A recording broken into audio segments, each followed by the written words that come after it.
MBBS in just 16 lakhs. Kyrgyzstan, Central America, Russia, Georgia. Orbit Global Education.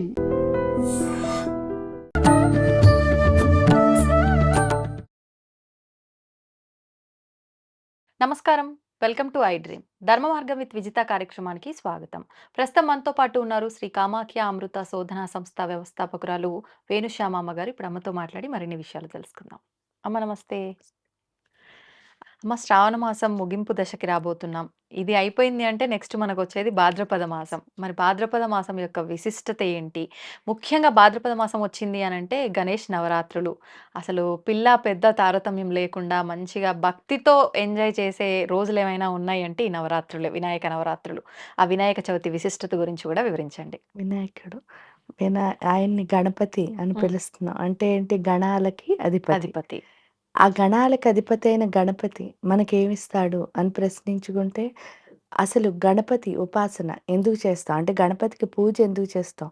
మనం చూసినప్పుడు మన హిందూ ధర్మంలో అందరూ కూడా ఫస్ట్ గణపతికి అంటే పసుపు వినాయకుడికి పూజ చేసిన తర్వాతే ఏ పూజ అయినా. అవును. అంటే మొదటగా వినాయకుడు పూజ చేసినప్పుడు కూడా మనం పసుపు వినాయకుడికి పూజ చేస్తాం. చేస్తాం. ఈ గణపతి పూజ ఎందుకు చేస్తున్నాము అంటే, మనం ఏ పూజ అయితే చేస్తున్నామో ఆ పూజ యొక్క ఫలితం మనకి రావాలి అన్నప్పుడు గణపతి పూజ చేయాలి అని చెప్పారు. ఎందుకు అది అనంటే, జనరల్‌గా చూడండి, మీరు ఏదైనా పూజలకు వెళ్ళినప్పుడు పూజ ఎవరు చేసుకుంటున్నారో వాళ్ళే పూజ చేసుకుంటూ ఉంటారు. మిగతా వెళ్ళినందరూ ఏంటంటే అక్కర్లేనివన్నీ, అంటే వాళ్ళ అప్పుడే కలుసుకుంటారు, అవును. హ్యాపీగా మాట్లాడుకుంటూ ఉంటారు. అంటే ఏ పెళ్ళికి వెళ్ళినా మీరు అదే చూస్తారు ఎక్కడైనా. అంటే వీళ్ళకి వీళ్ళు మాట్లాడుకుంటూ ఉంటారక్కడ. అవును. కానీ పూజకి వెళ్ళినప్పుడు అస్సలు ఉండకూడదట. ఎందుకంటే మౌనమే మంచి సాధన అని అంటారు. ఫస్టు ఈ మౌనం అంటే మాట్లాడకుండా ఉంటే కదా దీన్ని మౌనంగా ఉంచడం తెలుస్తుంది. ఓకే. అంటే ఇప్పుడు విగ్రహారాధన కూడా అంతే. ఏంటి అంటే ఫిజికల్‌గా ఒక విగ్రహానికి ఆరాధించి దాన్ని ధ్యానించడం మొదలుపెడితే స్లోగా శూన్యంలోకి వెళ్తాము అని చెప్పేసి ఒక ఫామ్‌ని వాళ్ళు క్రియేట్ చేశారు. అదే విధంగా ఈ మాట ఆపితేనే దీన్ని కూడా ఆపడం తెలుస్తుంది. మైండ్‌ని. అంటే మెయిన్ మనస్సు మౌనంగా ఉండడం చాలా ఇంపార్టెంట్. అవును. అంటే దీన్ని కూడా కొంతసేపు మౌనంగా కంట్రోల్ ఉంచాలి. చేయాలి. అంటే ఉంచుకోవాలి కొన్ని విషయాల్లో. ఎందుకు అనంటే అక్కడ పూజకి వెళ్ళాము అంటే అక్కడ ఒక శక్తి, ఒక జ్ఞానం ఉంటాయి పూజలో ఖచ్చితంగా. ఆ మంత్రశక్తి ఏదైతే ఉందో తద్వారా వచ్చే జ్ఞానాన్ని మనం తీసుకోవాలి. తీసుకోవాలి అంటే మనం ఏంటి, ఈ పక్కన ఈ మాట్లాడుకోవడం ఇదంతా ఎందుకొచ్చింది అంటే మన లోపలున్న అహంకారం వల్లే. మాట్లాడటం. ఎందుకు నేను అన్నది ఇక్కడ ఒక ఐడెంటిటీ ఉంది. అప్పుడు నువ్వు అన్న ఐడెంటిటీతో నాకు మాట్లాడాలనిపిస్తోంది. ఎప్పుడు మన ఇద్దరిని ఇలా ఏంటంటే ఫిజికల్ ఫామ్‌లోనే చూసుకుంటున్నాం. చూసుకుంటున్నాం. ఈ భౌతిక దేహమే నాది అని అనుకునే భ్రమలో ఏదైతే ఉన్నో అది పోతేనే మనకి యాక్సెప్టెన్స్ అన్నదొస్తుంది. అక్కడ యాక్సెప్ట్ చేయడం అంటే ఏంటంటే, ఆ పూజ యొక్క శక్తి జ్ఞానాన్ని మన లోపలికి మనకి తెలియకుండా అబ్జార్బ్ చేసుకునే స్థితి. అది ఎప్పుడొస్తుంది అనంటే, అందుకే ఏం చెప్పారు, వినాయకుడిని అమ్మ చక్కగా నలుగు పెట్టుకుంది. ఆ నలుగు పిండికి ప్రాణం పోసి ఆయన పేరు గణపతి అంది. నలుగు పెట్టుకోవడం అంటే దేహానికి పట్టిన మురికిని వదిలించుకోవడం. భౌతిక దేహానికి ఏం మురికి పట్టింది అంటే ఇప్పుడు చెప్పుకున్నదే నేను అన్న అహంకారం. ఈ అహంకారం పోతేనే మనం ఎందుకు యాక్సెప్ట్ చేయగలుగుతాం అంటే, అహంకారం ఉన్నంత సేపు నాకన్నీ తెలుసు అనిపిస్తుంది. ఇంకెవరు చెప్పినా మనకి వినాలనిపించదు. అవును. ఈ నలుగు ఎందుకు పెడుతున్నాడు వినాయకుడు అంటే, ఆయన ఉపాసన చేయడం అంటే ఒంటికి నలుగు పెట్టుకోవడమే. అంటే ఇంప్యూరిటీని తీసేసుకోవడం. మామూలుగా నలుగు పెట్టుకున్నప్పుడు ఏంటి చూడండి, ఒక్కొక్క రంధ్రం ఓపెన్ అవుతుంది. అందులోకి ఆక్సిజన్ వెళ్ళి రక్త ప్రసరణ బాగా జరిగి శరీరం కాంతివంతంగా అవుతుంది. ఇదే కదా చెప్తున్నారు. ఇక్కడ ఈ ఆక్సిజన్ వెళ్ళడం అంటే ఏంటి, గణపతి యొక్క శక్తి లోపలికి వెళుతుంది. గణపతి శక్తి ఎప్పుడైతే లోపలికి వెళ్ళిందో అక్కడ ఏమవుతోంది, మన యొక్క అంటే గణపతి శక్తి అంటే ఏంటి, మళ్ళీ అమ్మవారేమో ఆయనకి ప్రాణం పోసింది. ఎలా పోసిందిట? కామేశ్వర ముఖాలోక కల్పిత శ్రీ గణేశ్వర. గణేశుడి విగ్రహం తయారు చేస్తున్నప్పుడు కామేశ్వరుణ్ణే ఊహించుకుంటా, అంటే ఆయన ముఖాన్ని ఊహించుకుంటూ చేసింది. అంటే ఇందులో ఆవిడ శక్తితో పాటు ఆయన శక్తి కూడా ఉంది. అక్కడ ఏంటి అంటే, తండ్రి తల్లి ఎప్పుడైనా తండ్రి మనకేమిస్తాడు అంటే ఉత్సాహాన్ని ఇస్తాడు. ఏదైనా ఒక పని చేయాలంటే నువ్వు చేయగలవు అన్న ధీమా ఎవరిస్తారు అంటే మనకి తండ్రి ద్వారా సంక్రమిస్తుంది. తల్లి ఏం చేస్తుందిట అంటే మనకి తెలియకుండా మనకి బోలెడంత జ్ఞానాన్ని ఇస్తుంది అమ్మ. ఎ చిన్న మామూలు జనరల్‌గా ఒక ఇంటికి వెళ్ళామనుకో, ఆ! నీకెవరిష్టం అని ఒక అమ్మాయిని అడిగితే వెంటనే ఏం చెప్తారట? మా నాన్న ఇష్టం అంటారు. ఒక అబ్బాయిని అడిగారనుకో, మా అమ్మ ఇష్టం అంటారు. అవును. ఇదేంటండి అని అనుకోకండి.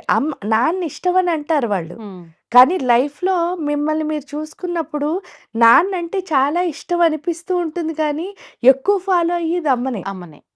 అవును. ప్రతి అమ్మ ఏం విషయంలో. చెప్తే అది ఎందుకు అంటే ఆవిడ పూర్తిగా మనకి జ్ఞానాన్నిస్తుంది. హ్మ్. తండ్రి ఏంటంటే మనం నిలబడ్డానికి అంటే మనం ఎలా నుంచోవచ్చు సమాజంలో అన్నదానికి ఉత్సాహాన్నిస్తాడు. హ్మ్. ఇక్కడ అదే ఏంటి అంటే కానీ ఏంటి మనం జనరల్‌గా ఏమంటామంటే శివయ్య అంటే జ్ఞానం, అమ్మ అంటే శక్తి. ఎందుకంటే ఆవిడని శక్తి అని పిలుస్తున్నారు. ఈయన్ని శివ ఆ! అని పిలుస్తున్నారు కాబట్టి అలా అనుకుంటున్నాం. కానీ ఇక్కడికొచ్చేసరికి ఏంటంటే ఈయన శక్తినిస్తారు, ఆవిడ జ్ఞానాన్ని ప్రసాదిస్తుంది. ఆహా! ఎప్పుడైతే ఆ శక్తి, జ్ఞానం మన లోపలికి వెళ్తాయో, వెళ్ళేసరికి అర్థమయ్యేది ఏమిటిట అంటే, మనం వీక్‌గా ఉన్నంత సేపు నాకన్నీ తెలుసనిపిస్తుంది. హ్మ్. మనం ఎప్పుడైతే స్ట్రాంగ్ అయ్యామో, నాకసలేం తెలీదు, నేర్చుకోవాల్సింది చాలా ఉంది, ఈ ఆ! ప్రకృతి చాలా పెద్దది, నేను చాలా చిన్నదాన్ని అనిపిస్తుంది. ఎప్పుడు ప్రకృతి పెద్దదనిపించిందో, ప్రకృతి నుంచి మనం నేర్చుకోవడం మొదలు పెడతాం. మొదలుపెడతాం. ఎప్పుడు ప్రకృతి నుంచి నేర్చుకోవడం మొదలుపెట్టామో, మనం ఏం చేయాలనుకుంటున్నామో దానికొక వే అన్నది దొరుకుతుంది. హ్మ్. ప్రకృతి నుంచి నేర్చుకోవడం అంటేనే యాక్సెప్టెన్స్ అని అర్థం. ఎప్పుడు ప్రకృతిని యాక్సెప్ట్ చేస్తున్నామో, ఆ శక్తి, జ్ఞానం అన్నది ఇంకా ఇంకా పెరుగుతూ ఉంటుంది. ఆ ఓకే. పెరగడం ఎందుకంటే మనకు నాలెడ్జ్ పెరుగుతుంది. అవును. ప్రకృతిలో తిరుగుతూ ఉంటే ఎనర్జీ ఇస్తాయి. ఎందుకు? సూర్యుడు ఒక ఎనర్జీ ఇస్తే, చంద్రుడు ఒక ఎనర్జీ ఇస్తే, అవును. వాయువు ఒక ఎనర్జీ ఇస్తే, అగ్ని ఒక అన్నీ వస్తాయి అవును. మనకి. అవును. ఎప్పుడైతే వచ్చాయో మనం ముందుకు వెళ్తున్నప్పుడు మీరు వెళ్ళాలనుకున్న ప్లేస్‌కి మీకు ఒక వే అన్నది దొరుకుతుంది. ఆ వే దొరికింది కాబట్టే ఏం చేశారు? ఆవిడ స్నానానికి వెళ్ళిందండి. శివుడొచ్చాడు అని చెప్పారు. హ్మ్. శివుడు రాగానే "నువ్వు రావద్దు లోపలికన్నాడు." వెంటనే ఆయన పీక్ కట్ చేశాడు. ఆ స్టోరీ ఎంత గొప్పదంటే హ్మ్. చూడ్డానికి చాలా మామూలుగా ఏదో శివుడొచ్చి పీక్ కట్ చేసేసట, ఏనుగు ఆ! తలకాయ పెట్టేట అసలది కాదు. ఇక్కడేంటి ఆవిడ స్నానానికి వెళ్ళింది. గుహ అంటే గుహ్యము అని అర్థం. ఆ! అంటే మూలాధార చక్రం. మన మూలాధార చక్రానికి అధిపతి గణపతి. ఆహాహా! అర్థమైందా? ఆ! మూలాధార చక్రానికి అధిపతి అయిన గణపతి ఏం చేస్తున్నాడు? హ్మ్. అక్కడ ఎవరున్నారో చూడండి. అమ్ముంది అంటే 3 చోట్ల పాము రూపంలో పడుకునుంది కుండలిని శక్తి రూపంలో. ఆ హుహుహు. పడుకున్న ఆవిడ ఏం చెప్పిందంటే, "ఒరేయ్! ఇక్కడ నువ్వే అధిపతివిరా బాబు. హ్మ్. కాబట్టి నేను పడుకున్నాను. నన్నెవరు నిద్ర లేపకుండా చూడు." హ్మ్. ఎప్పుడైతే చూడముందో జ్ఞానము అన్నది ఎక్కడి నుంచొస్తోంది? మూలాధారం నుంచే మూలాధారం. పైకొస్తుంది. ఈ జ్ఞానం మూలాధారం నుంచి ఎప్పుడైతే పైకొస్తోందో ఈవిడ లేవాలి. హ్మ్. పడుకున్న ఆవిడ పడుకున్నాం. నిద్ర డిస్టర్బ్ అవుతుంది. అందుకని గణపతి ఏం చేశాడట? శివుడిని రావద్దన్నాడు. అవును. రావద్దంటే ఆయన ఏం చేశాడు? త్రి త్రిశూలం. ఎందుకంటే అహంకారం అన్నది ఎక్కడుంది అంటే, ఈ బాడీ అంతా ఎవరిని కనిపెట్టలేం. వీళ్ళు వీళ్ళు, వీళ్ళు ఆ! వీళ్ళు అని ఆ! డిఫరెన్స్ తెలీదు. అవును. ఇది ఉన్నంత సేపే ఇది పలానా అంటే ఏమొచ్చింది ఐడెంటిటీ. ఐడెంటిటీ. ఫలానా అని ఎక్కడ చెప్తున్నాం అంటే ఇక్కడి నుంచే. అవును. అంటే ఈ ఫేస్‌ని బట్టి ఇది ఇది అని చెప్పగలుగుతున్నాం. అవును. అదే కనుక ఫేస్ లేకుండా మొండి ఉంటే ఎవరెవరో చెప్పలేం. కష్టం గుర్తించడం. హ్మ్. గుర్తించడం. అంటే ఇక్కడికొచ్చేసరికి మన ఐడెంటిటీ ఏంటంటే మన ఫేస్ అన్నమాట. హ్మ్. హ్మ్. అయ్యేసరికి శివుడు ఏం చేశాడు ఐడెంటిటీని తీసేశాడు. హ్మ్. దేనితో తీశాడు అంటే త్రిశూలం. త్రిశూలంతో. ఇక్కడ త్రిశూలంతో తీయడంలో ఉన్న ఆంతర్యం ఏమిటి? అక్కడ ఏనుగు తలకాయని బిందుకు పెట్టారు. ఆ! ఇక్కడున్న 3 చుట్ల పాము ఏంటి అంటే 3 చుట్లు పాము అన్నారు కదా! హ్మ్. ఆ 3 ఏంటంటే మనలో ఉన్న సత్వ రజస్తమో గుణాలు. హుహు. నార్మల్‌గా ఒక మానవుడిలో సత్వ రజస్తమో గుణాలు ఎలా ఉంటాయి అనంటే ఈ ఇవన్నీ స్వార్థం అనమాట. ఏమిటి అంటే తమోగుణం ఎప్పుడు ఏం చెప్తుందిట, "నీ శరీరానికి చాలా రెస్ట్ హ్మ్. అవసరమమ్మా పడుకో, పడుకో" అంటుందిట. బద్ధకించటమేమో. బద్ధకించడం తమోగుణం. హ్మ్. ఇంక రజోగుణం వచ్చేసరికి ఏం చేస్తూ ఉంటుందిట, నువ్వు అందరితోనూ అంటే వీళ్ళు ఇలాంటి వాళ్ళు, వాళ్ళు అలాంటి వాళ్ళు అని చెప్పి మనలో ఉన్న ఎమోషన్స్‌ని పెంచేసి అందరితో ఫైట్ చేయమని చెప్తూ ఉంటుంది రజోగుణం. ఆ! విసుగు ఎక్కువైపోయి. అవును. అవును. ఇంక సత్వగుణం అంటే ఏంటంటే, ఈ ప్రపంచం ఏమైపోయినా నీకు సంబంధం లేదమ్మా. నువ్వు ఒక్కదానివి మాత్రం మంచిదానివి అనిపించుకోవాలంటుందిట ఈ ఈ సత్వగుణం. అంటే ఏ ఒక్కటి లేకపోయినా ఇబ్బందే. అన్నీ ఉన్నా ఇబ్బందేనా అమ్మ? కానీ చాలామంది గుణాతీత అంటే ఏమనుకుంటారంటే, గుణములేమీ లేకపోవడం అని. ఆ! కానీ ఇక్కడ గుణాతీత అంటే కాదు, ఏ గుణాన్ని ఎక్కడ ఎలా వాడాలో తెలుసుకోవడాన్ని గుణాతీతము అంటారు. ఓహ్! ఇక్కడికొచ్చేసరికి ఈ ఆ! సత్వరజస్తమో గుణాలు మంచివి కాదు. ఆహా! అందుకని ఆయన త్రిశూలం వాడాడు. అక్కడ హ్మ్. వాడిన ఆయుధం చూడండి. అవును. ఆ త్రిశూలం అన్నా కూడా 3. సత్వరజస్తమో గుణాలే. ఇక్కడికొచ్చేసరికి ఈ తమోగుణం పడుకో అంటోంది కదా! హ్మ్. ఇది ఎప్పుడు ఏమంటుందిట, ఎప్పుడు మెళకువగానే ఉండు. ఓహ్! ఇక్కడ బద్ధకంగా. బద్ధకంగా ఉండంటుంది. ఇక్కడ ఎప్పుడు ఏంటంటే 24 అవర్స్ నువ్వు పని చేస్తూనే ఉండాలి అని హ్మ్. చెప్తుందిట. ఎందుకంటే శరీరానికి కష్టం లేకపోతే వచ్చేదాన్ని అహంకారం అంటారు. ఆ! అర్థమైందా? ఇంక రెండోది రజోగుణం. హ్మ్. ఏం చేస్తూ ఉంటుందిట? విసుగు, కోపం, చికాకు, హ్మ్. అందరితో దెబ్బలాడడం. ఇది రజోగుణం. హ్మ్. ఈ రజోగుణం వచ్చేసరికి ఏం చేస్తుందిట? ఇలాంటి చిన్ని చిన్ని ప్రాణాలు అవి కూడా నీలాంటివే. వాటితో అస్సలు ఫైట్ చేయకు. నీ కోపాన్ని దేని మీద ప్రదర్శించాలి అంటే ప్రపంచంలో బోలెడన్ని సమస్యలున్నాయి. హ్మ్. వాటన్నిటితో ఫైట్ చేయి. నీతో పాటు చాలామంది హ్యాపీగా ఉంటారు అంటుంది. మరది ఫైటింగే. కానీ ఏంటి అంటే అక్కడ ఆ ఫైటింగ్ మంచిది. అంటే సమాజ శ్రేయస్సు సమాజ కోసం. శ్రేయస్సు కోసం. అంటే ఏం లే ఇప్పుడు గేమ్ ఉందనుకోండి. హ్మ్. గేమ్‌లో నా స్వార్థం చూసుకొని నేను నేను విన్ అవ్వడం, లేతే నేను సెంచరీ చేయడం గ్రేటా? హ్మ్. టీమ్‌ని గెలిపించడం గ్రేటా అన్నప్పుడు ఏదవుతుంది? టీమ్‌ని టీమ్‌ని. గెలిపించడం. ఇక్కడేంటంటే మన సెంచరీయే ఉంటుంది. హ్మ్. ఇక్కడికొచ్చేసరికి ఏంటంటే టీమ్ టీమ్ గెలవాలి. గెలవాలి. నా సెంచరీ ఎలా ఉన్నా నేను తర్వాత. నాతో పాటు అందరూ అనే అందరి భావన అక్కడ. అక్కడుంటుంది. ఇక్కడికొచ్చేసరికి ఏమవుతుంది అంటే ఇక్కడ హ్మ్. ఇక్కడ నేనే ఉంటుంది. ఈడకొచ్చేసరికి మనందరం అయిపోతాం. అవును. ఇది ఈ సత్వగుణం ఏంటి? నువ్వు మంచిదానివి అనిపించుకో అంటుంది. హ్మ్. కానీ ఈ సత్వగుణం ఏంటవుతుందిట అంటే నువ్వు మంచిదానివి అనిపించుకున్నా, అనిపించుకోకపోయినా అస్సలు సంబంధం లే. హ్మ్. కానీ మంచి చెయ్యి. ధర్మంగా ఉండు. అంతే. ఓకే.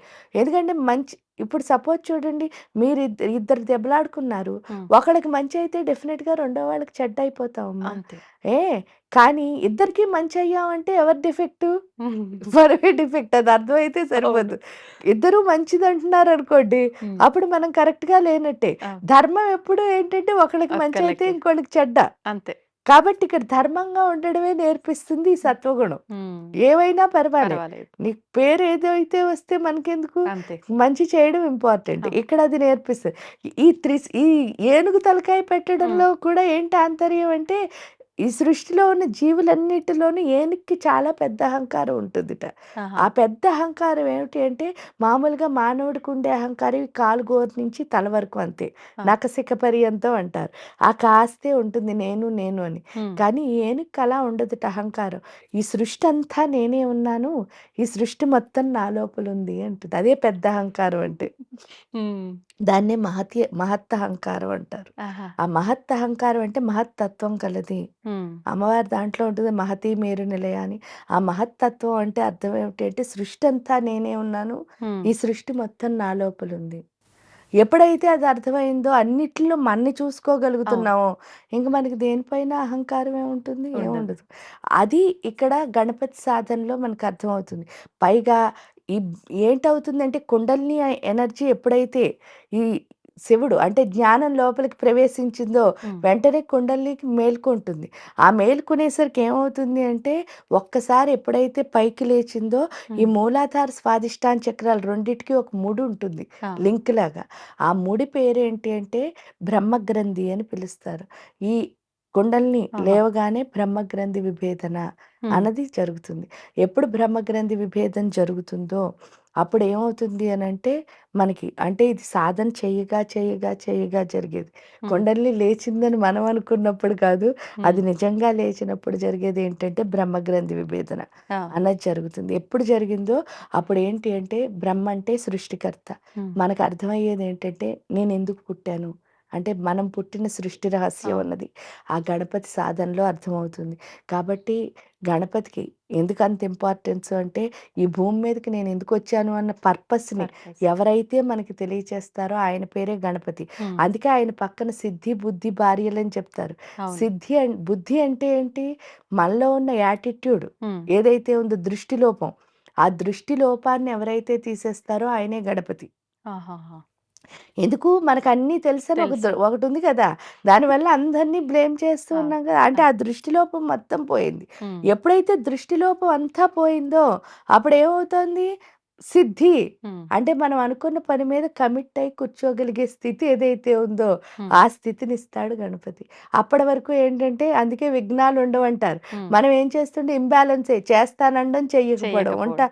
అంటే కమిట్మెంట్ ఉండదు. అవును. ఆ కమిట్మెంట్ ఇచ్చేదే గణపతి. హ్మ్. ఒక దాని మీద కూర్చుని చేస్తాను అంటే ఖచ్చితంగా చేయగలిగే స్థితి గణపతి వల్లొస్తుంది. ఓకే. ఓకే. దానికి తోడు ఆయనది చాలా సూక్ష్మ బుద్ధి. అది మీరు ప్రతి చోట చూస్తారు. అంటే మన బుర్ర చాలా వేగంగా పనిచేసేటట్టు పనిచేస్తాం. చేస్తాడు. ఎప్పుడైతే బుర్ర వేగంగా పనిచేస్తుందో ఎందుకు అనంటే పరిగెట్టి పాలు తాగడం కంటే నిలబడి నీళ్ళు తాగడం గొప్పంటారు. అవును. అక్కడ పరిగెట్టి పాలు తాగడం అంటే చూడండి కుమారస్వామి హ్మ్. చాలా స్పీడ్‌గా పరిగెట్టి వెళ్ళిపోతాడు. ఈయన అక్కడే నుంచుని ఏం చేస్తాడు?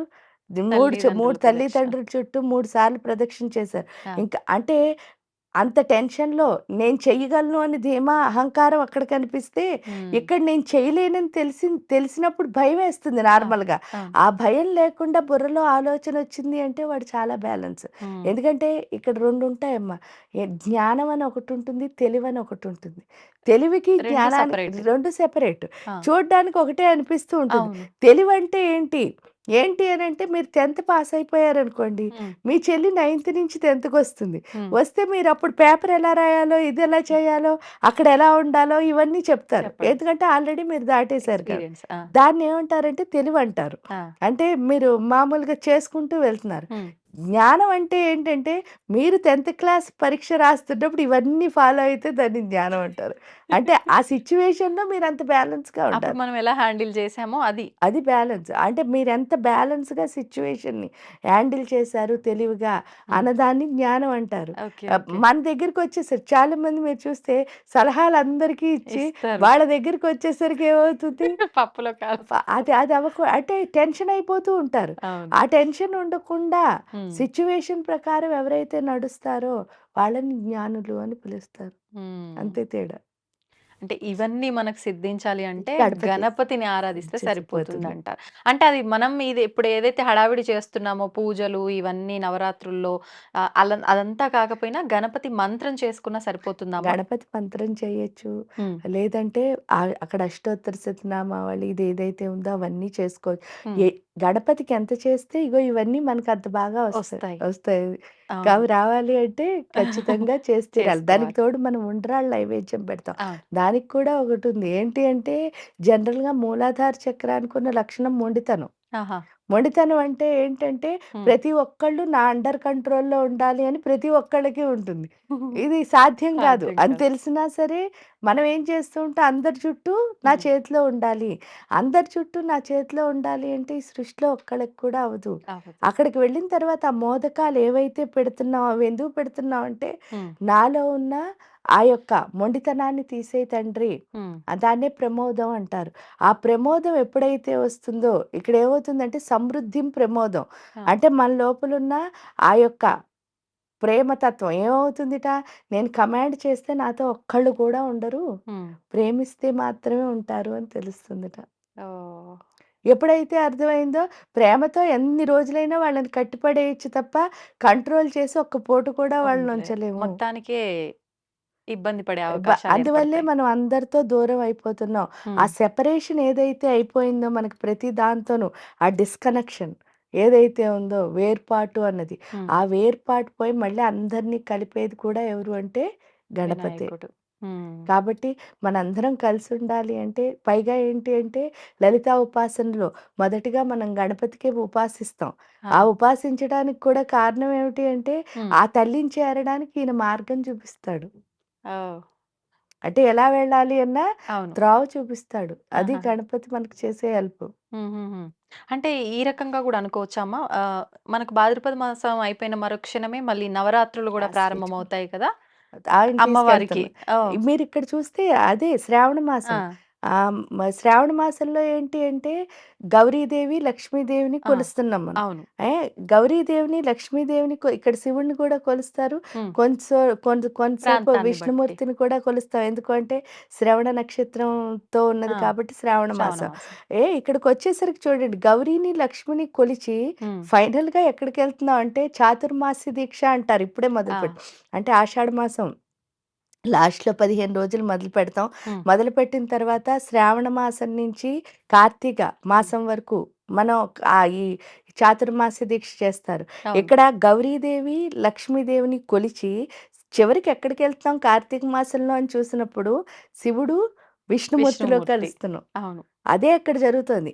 ఇంకా లలితా సహస్రంలో మీకు చెప్తే హ్మ్. బండాసురుడిని అని ఒక రాక్షసుడు పుడతాడు. హ్మ్. ఎప్పుడు అంటే శివుడు మన్మధుడిని బూడిచ్చేసినప్పుడు ఆ బూడిదలోంచి వచ్చిన తమో గుణమే ఈ బండాసురుడు అనే రాక్షసుడు. ఆహా! బండాసుర అంటే అర్థం ఏమిటి? ఆ! మన బుర్రలో ఉన్న మందబుద్ధిని బండాసురుడు అని పిలుస్తారు. ఆహాహా! ఆ బండాసురుడు పుట్టిన వెంటనే ఆ మందబుద్ధిని తీసేయడానికి ఫస్ట్ అమ్మ ఏం చేసిందో చూడండి ఇక్కడ. హ్మ్. కామేశ్వర ముఖాలోక మహాగణేశ నిర్భిన్న విఘ్నయంత్ర ప్రహర్షిత అని చెప్తారు. హ్మ్. అంటే అర్థం ఏమిటి అనంటే వెంటనే ఈయన్ని తయారు చేసిందావిడ. హుహుహు. ఎందుకు? ఈయనేమో మందబుద్ధి. అవును. మరి మందబుద్ధి పోవాలంటే ఏ బుద్ధి రావాలి? మంచి సూక్ష్మ బుద్ధి. బుద్ధి రావాలి. హ్మ్. అంటే బుర్ర అసలు పనిచేయదు ఇక్కడ. పనిచేయదు. ఇక్కడ వేగంగా పనిచేయడం పనిచేయడం. నేర్పించారు. నేర్పించిన తర్వాత వెంటనే మీరు చూస్తే హ్మ్. కరాంగుళి నఖోత్పన్న నారాయణ దశాకృతి. హ్మ్. అంటే చేతి వేళ్ళు 10 నుంచి నారాయణుడి యొక్క దశావతారాలు. అంటే ఎవరు?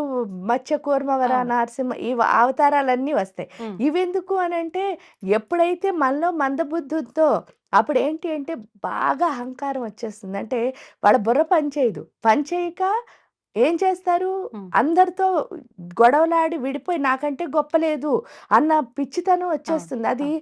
ఏంటంటే ఒక్కొక్కసారి భరించలేనంత అహంకారం అన్నమాట ఆ మందబుద్ధి ఉన్న వాళ్ళకి. అవును. నిజంగా తెలివైన వాడు ఎవ్వరు ఇంకోళ్ళతో చెయ్యరు. విడిపోవడానికి ఇటు ట్రై వీళ్ళు ఇబ్బంది పడతారు. అటు వాళ్ళని ఇబ్బంది ఎందుకు పెడతారు. మీకు ఎగ్జాంపులే ఇప్పుడు మీడియా ఉందనుకోండి. హ్మ్. హ్మ్. అంటే మనం చేస్తున్న మీడియా గురించే చెప్తా. తెలివైన వాడు ఆ మీడియాని ఏంటి అంటే ప్రపంచంతో కనెక్ట్ అవ్వడానికి వాడుకుంటాడు. అవును. అదే తెలివి తక్కువ వాడు సేమ్ మీడియాని ఎందుకు వాడుకుంటున్నాడు వాడు? వాడొక్కడు అవును. అయిపోవడానికి వాడుకుంటున్నాడు. అవును. స్వార్థానికి. అంతే. అంటే చూడండి అంటే డిఫరెన్స్ అంతే. తెలివికి, అహంకారానికి, అవును. అహంకార రాహిత్యానికి డిఫరెన్స్ అది. హ్మ్. మనం ఎంత నిరహంకారంగా ఉంటామో అంత ఎక్కువ మందితో కలుస్తాం. అవును. వాస్తవం. ఈడకొచ్చేసరికి అది అర్థం అవ్వాలి. హ్మ్. అది అర్థం అవ్వడం కోసమే ఈ దశ దశావతారాలు. దిక్కుల్లో దశావతారం అంటే 8 దిక్కులు హ్మ్. కింద పైన మొత్తం 10. ఆహా! 10 అవతారాలు ఎందుకు పెట్టింది అంటే విష్ణువు అంటే మీరొకసారి హ్మ్. చిన్నది ఆలోచిస్తే మాయ ఇస్తాడు. అంటే ఏ దిక్కు నుంచి మాయ రాకుండా వీడికి అంటే తన బిడ్డ మీద తల్లికి ఎంత ప్రేమ అనడానికి ఇంకా ఇంతకంటే మనం ఏం అవును. చెప్పక్కర్లే. అవును. ఒక బిడ్డ పైన ఆ తల్లికి ఎంత ప్రేమ అంటే ఇదే. హ్మ్. ఏంటిట ఎటు నుంచి కూడా అంటే వీడు మందబుద్ధని తెలుసు. హ్మ్. వీడు అహంకారం తెలుసు. అందుకని ఫస్ట్ మందబుద్ధిని సూక్ష్మ బుద్ధి కింద మార్చడానికి ట్రై చేసి, హ్మ్. ఆ తర్వాత మొత్తం అన్నీ ఆ దిక్కుల్లోనూ వీడు ఎటువైపు మాయ పడకుండా హ్మ్. వెళ్ళేటట్టు చేసింది. ఓకే. వెళ్ళేటట్టు చేసిన తర్వాత ఎప్పుడైతే మాయిపోతుందో అవును. అప్పుడు కూడా వాడు మాట వినలేదు మీరు చూస్తే. హ్మ్. ఇంకా ఈవిడ మీదకి ఏం చేశాడు? యుద్ధానికొచ్చాడు. అవును. అంటే తల్లి నీకింత ఎప్పుడు దేవుడు మనకి హెల్ప్ చేయలేదని అనుకుంటాం. హ్మ్. మనం ఎంత చెడ్డ పని చేసినా చూడండి హెల్ప్ ఎలా వస్తుందో. ఆ! వీడు చెడ్డవాడని తెలుసు. అవును. కానీ వీడు బుర్ర మారుద్దాం అవును. అనుకుని గణపతిని అవకాశం. సృష్టి ఇచ్చింది. హ్మ్. హ్మ్. అక్కడ. అయినా బుర్ర మారలేదు. మారలేదు. వాళ్ళ అన్నని పంపించింది విష్ణుమూర్తిని. విష్ణుమూర్తిని. అన్ని దిక్కుల్లో వాడికి మాయ లేకుండా చేసి నిజాన్ని తెలియచేయరా? హ్మ్. హ్మ్. ఎందుకు అంటే ఈ సృష్టి మొత్తానికున్న తల్లి ఒక్కతే నిజం. అవును. తల్లి ఒక్కతే నిజం ఎందుకు అనంటే నేను ఆ కడుపులోంచి వచ్చానన్నది ఒక్కటే నాకు నిజం. అవును. ఏ జీవైనా సరే మీరు చూస్తే. అంతే. మిగతావన్నీ నమ్మకాలే. హ్మ్. ఈ నిజం దాన్ని నిజంకి అంటే ఈ నిజం ఏం చేస్తుంది? ఆ నమ్మకాన్ని నిజంలా మనకి చూపిస్తుంది. హ్మ్. హ్మ్. అది మనం అర్థం అర్థం చేసుకోవాలి. అర్థం చేసుకోవాలంతే. హ్మ్. అర్థం చేసుకునే స్థితి లేదు. మళ్ళీ మాయ పోయిందా? పోలేదు వాడికి. పోకపోయేసరికి ఏం చేసిందంటే అప్పుడు ఆవిడేం చేసింది? కామేశ్వరాస్త్ర నిర్దగ్ధ సబండాసుర శూన్యక. హ్మ్. అంటే కామేశ్వరుడిని, అయ్యా ఇంక వీడు నా మాట వినట్లేదు. నువ్వే రావాలి అని చెప్పేసి ఆ పశుపతిని తీసుకొచ్చి ఏం చేసి శివయ్యని తీసుకొచ్చి ఆయన్నే అస్త్రం కింద వాడి వాడిలో ఉన్న అజ్ఞానం పూర్తిగా తొలగించిన తర్వాత వాడు మళ్ళీ హ్మ్. మామూలుగా అయ్యాడు. అలా ప్రతి ఒక్కళ్ళకి అవ్వాలంటే నాకు ఒక్కొక్కసారి ఏమనిపిస్తుందంటే ఈ రాక్షసులు కూడా చాలా గొప్పవాళ్ళే. గొప్పవాళ్ళే. ఎందుకు గొప్పవాళ్ళు అనంటే మరి వాళ్ళని మార్చడానికి ఆవిడ ట్రై ట్రై చేసింది కదా! చేసింది. ఆ! మన్ని మార్చడానికి ట్రై చేస్తోంది. కానీ మనం అర్థం అంటే మనకక్కడ ప్రత్యక్షంగా జరిగినట్టుగా మనం నమ్ముతున్నాము. నమ్ముతున్నాం. కానీ మనకు ప్రత్యక్షంగా కనిపించట్లేరు, వినిపించట్లేరనే భావనలో మనమున్నాం. భావన అంటే ఎందుకొస్తుందంటే అమ్మ ఇప్పుడు చెప్తున్నదే లలితా సహస్రాన్ని చాలామంది చదువుతూ ఉంటారు. హ్మ్.